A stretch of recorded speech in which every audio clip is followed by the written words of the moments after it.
nag-aalamat ng bra. Yung bra na yan, yung sa babae. O baka meron pa bang ibang bra? Hindi. Curious na ako. Ay, alamat ng bra. Ito lang, alamat ng bra. Noong panahon ng mga taong bundok, sa tribo, Nabidbid. Nabidbid. Eh, binabalik ka mo na mga buhay pa masyado sa tribo Nabidbid. Ganyan. Sa tribo Nabidbid, ang lahat ng mga tao ay nakatopless. Kaya taong gundo. O yan, sa tribo Nabidbid, mga nakatopless yan. Mapalalaki man o babae. Wala pa kasing batas no na no indecent exposure. Okay. Pero okay naman sila at maayos naman silang nakapamumuhay. Subalit napansin ng mga babae, partikular na sa Yodslik. Yung babae, Yodslik. Yodslik. O Yodslik yung pangalan ng babae. Yung bida dito, si Yodslik. Killjoy. Yodslik. Ano Killjoy? Yodslik. Eh, si Yodslik na yan, meron siyang vital statistic na 42, 23, 36. Grabe naman yun. 42, 23, 36. O yun yung vital statistic, 42, 23, 36. Na napansin niya, sa tuwing lalapit siya sa mga kalalakihan, o kaya ay lumalapit ito sa kanya, lumalaki ang mga mata ng mga ito, natutulala, hindi makapagsalita. Hindi na makakilos na maayos at biglang tumatayo ng diretso. Tumatayo. Diretso sila nakatayo, hindi nga makagalaw, diba? Ano ba? Sila yung mga lalaki. O yan. Pero kapag umalis na si Yodslik, palayo, eh bigla na lamang magbabalik sa normal ang kilos ng mga lalaki. Parang walang nangyari. Kaya sinubukan niya ulit lumapit sa mga lalaki.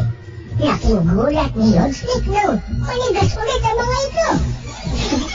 At tumayo ng tuwid na tuwid. Pero this time, parang tumutulo na yung laway ng siya.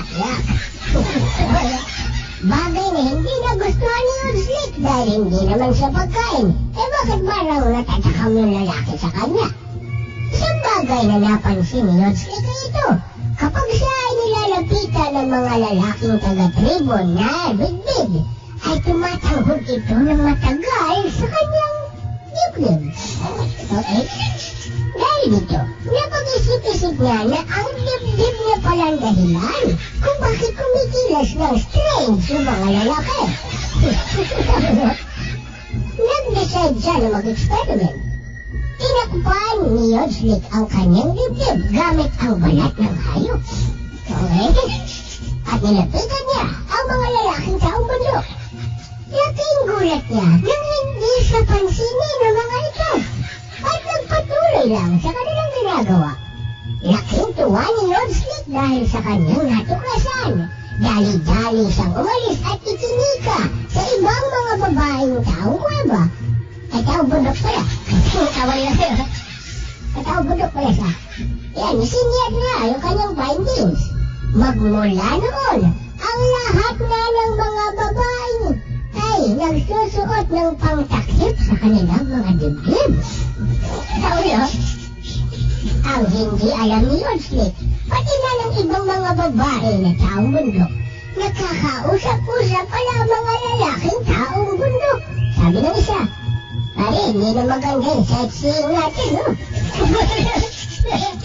Oo nga, sabi ng isa, si Yodslik kasi, siya may kasalanan eh. Lagi may suot na nakaharang.